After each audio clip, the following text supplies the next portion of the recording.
ভোটের জন্য বাজারে বাজারে ঘুরে বেড়ায়। যারা এই কৃষকের সার নিয়ে সিনেমিনি খেলে এরা দেশের কি কল্যাণ করবে?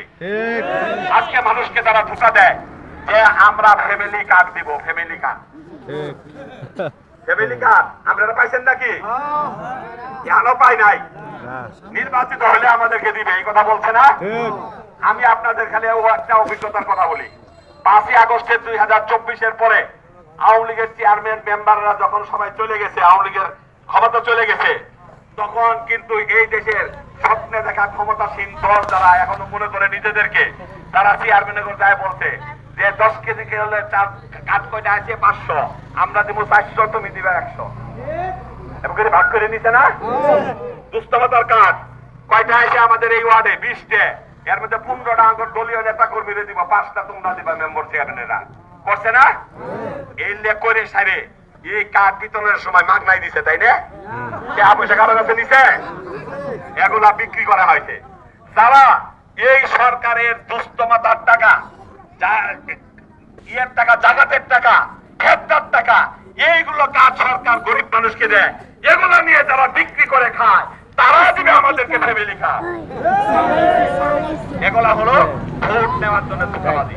সম্মানিত ভাইরা, আজকে আমরা যে বিপ্লব সংগঠিত করেছেন, এই বিপ্লব সংগঠিত করার জন্য আজকে আমাদের এই যে তরুণ সমাজটা দাঁড়িয়ে আছে, এরা হলো আমাদের হিরো।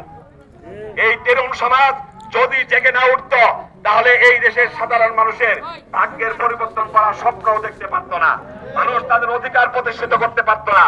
এই তরুণ সমাজ জেগে উঠেছিল একটি মাত্র কারণে, বৈষম্য দূর করতে হবে। আমি মেধার ভিত্তিতে চাকরি চাই, আমি কোনো কোঠায় চাকরি চাই না। কোঠায় চাকরি হতে হতে আমরা কৃষক পরিবারের সন্তানরা আর চাকরি পাই না। এই আন্দোলন থেকে সরকার এটাকে মূল্যায়ন না করার কারণে সরকারকে পিছু হটতে হয়েছে। কিন্তু ওই সরকারের ভাষায় যারা আজকে ছায়া সরকার হয়ে কথা বলছেন, আর ওদের মতোই আপনারা আমাদের অধিকার নিয়ে সিনেমিনি খেলার স্বপ্ন দেখছেন, যারা আমাদেরকে শাসন করার স্বপ্ন দেখছেন, শোষণ করার স্বপ্ন দেখছেন, এই তরুণ সমাজ আবু সাইদের রক্ত, মুক্তের রক্ত, হাদির রক্ত কখনোই বৃথা যেতে দেবে না ইনশাআল্লাহ।